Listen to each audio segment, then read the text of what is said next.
ジブリパークのチケットは日時指定の予約制、毎月10日に発売します。ゆっくり来てください。 2022년 11월 1일 지브리 팬들의 기대를 한몸에 모아왔던 지브리 파크가 드디어 개장을 앞두고 있습니다.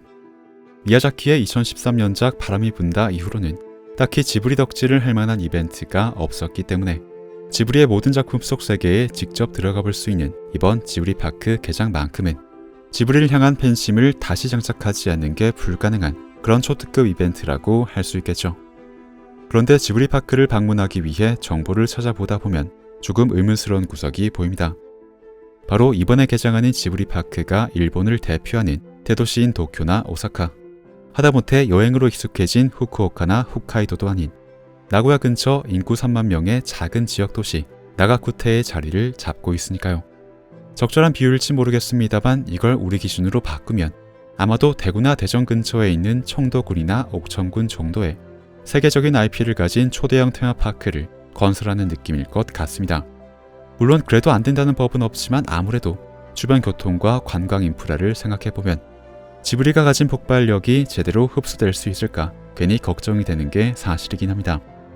하지만 자료를 찾다 보니 하필이면 제3회 혹은 제4회 도시쯤 되는 나고야 근처의 아이치현에 지브리 파크가 들어선 것도 나름 이해를 하게 됐습니다. 그러면 일단은 지브리의 프로듀서 스즈키 토시오의 책 지브리의 천재들에서 나고야에 대해 묘사하는 일화부터 함께 살펴보시죠. 마루 및 아리에티의 제작 당시 지브리는 대규모의 신입사원 채용을 계획하고 있었습니다.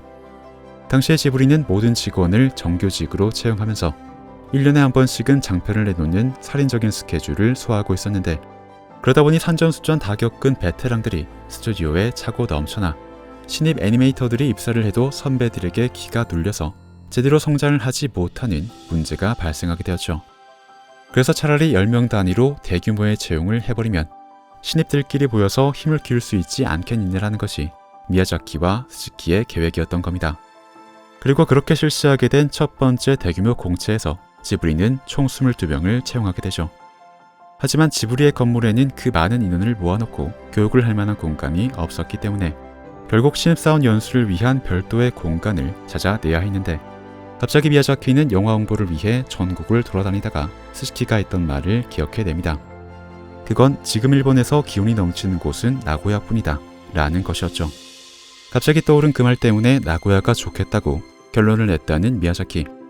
일반인의 사고방식으로는 이해하기가 힘들지만 어쨌든 미야자키와 그 일당들은 나고야를 대표하는 기업인 도요타에게 연락해서 서쪽 지브리를 만들어 달라는 요청을 하게 됩니다. 그러자 도요타는 그 요청을 또 흔쾌히 받아들여 버리고 무려 도요타 본사 안에 지브리의 신입사원 연수를 위한 공간을 만들어주면서 지브리는 서쪽 지브리의 본거지를 나고야에 만들게 되었습니다. 그런데 이렇게만 말하면 도요타가 오직 팬심으로 아무 대가도 기대하지 않고 지브리에게 일방적으로 도움을 준 것처럼 보이겠지만 사실 도요타 본사가 위치하고 있는 나고야의 아이치현은 그 이전부터 지브리와 끈끈한 관계를 맺어왔습니다. 바로 아이치현에서 2005년에 열렸었던 사랑 지구박 환경 엑스포에서 지브리가 기획했던 사츠키와 메이의 집이 엄청난 인기를 끌었었기 때문이죠. 이웃집 토토로에서 사츠키와 메이가 살던 집을 그대로 구현했던 해당 섹션은 작품의 시대 배경인 1950년대의 목공 기술을 활용해서 세트장이 아닌 진짜 나무집을 건설해놓고 냉장고나 가스레인지도 없는 완벽한 자연 친화적 생활을 묘사하고 있었기 때문에 작품 속의 주인공들이 겪었을 예전 일본의 생활상을 느껴보는 것은 물론 아이치현이 내세운 환경 엑스포의 취지까지 완벽하게 충족시켜 주었습니다. 거기다 지브리의 인기에 힘입어 6개월 동안 2,200만 명의 관객을 동원했으니 아이치현 입장에서는 정말로 지브리가 신이 점주해주신 바튼으로 볼 수밖에 없었겠죠. 그래서 아이치현은 이 환경 엑스포의 부지를 아예 통째로 지브리에게 바칠 것을 결심하게 됩니다. 그렇게 지브리 파크의 구상은 지브리가 먼저 떠올린 게 아니라 오히려 아이치현이 먼저 만들어서 지브리에게 역제안을 하게 되었죠. 거기다 2011년부터 무려 3선 연임으로 아이치현의 지사를 11년 넘게 맡고 있는 오무라 히데아키는 아이치 환경 엑스포의 유산을 가장 잘 계승하는 방식이 바로 지브리 파크라는 멘트까지 날리며 지브리 파크를 자신의 재임 기관과 아이치현을 대표하는 사업으로 완성시키려는 의지를 보여주고 있습니다. 그러니 지브리 파크는 지금의 아이치현에 만들어질 수밖에 없었던 거죠.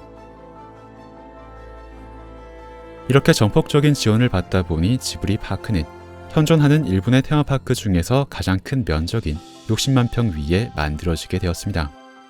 이건 도쿄에 있는 디즈니시와 비교를 해보면 무려 4배가 넘는 규모라고 하죠. 아마도 이 정도의 부지를 도쿄나 오사카 인근에서 지브리가 직접 매입하려면 정말로 엄청난 비용이 필요했을 겁니다. 그러니 이런 현실적인 문제를 해결할 수 있으면서 지브리의 철학도 존중해주는 아이치현이 가장 최적의 입지가 됐겠죠. 그리고 지브리 파크는 일반적인 테마파크와 달리 사람이 탑승해서 즐기는 놀이기구가 메인이 되는 놀이동산이 아니라 남녀노소 모두가 휴식을 취할 수 있는 자연 친화적 공원을 목표로 하고 있습니다. 그래서 지브리 파크 안에 꾸며진 테마 공간만큼은 입장료를 지불해야 하지만 그 외 모든 산책 공간은 누구나 즐길 수 있도록 무료로 운영될 예정이죠. 그러니 아이치현도 시민복지 차원에서 지브리 파크 조성에 적극적인 협조를 했던 것이고 지브리도 그 덕에 많은 지원을 받으며 지브리 파크를 건설할 수 있지 않았나 싶습니다.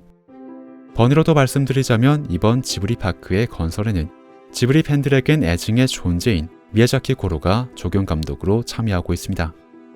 물론 작품의 감독으로서는 팬들에게 원성만을 사고 있지만 사실 그의 원래 직업이 건설 컨설턴트였고 지브리 미술관의 디자인에도 참여한 경력이 있는 만큼 이번 작업에서는 어떤 결과물을 내보일지 조금은 기대해봐도 되지 않을까 싶습니다.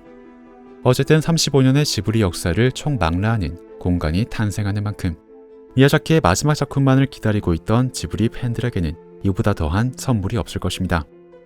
저도 언제쯤 갈 수 있을지는 모르겠지만 설레는 마음으로 그날을 기다리며 오늘 영상을 마무리하겠습니다. 시청해주셔서 감사드립니다.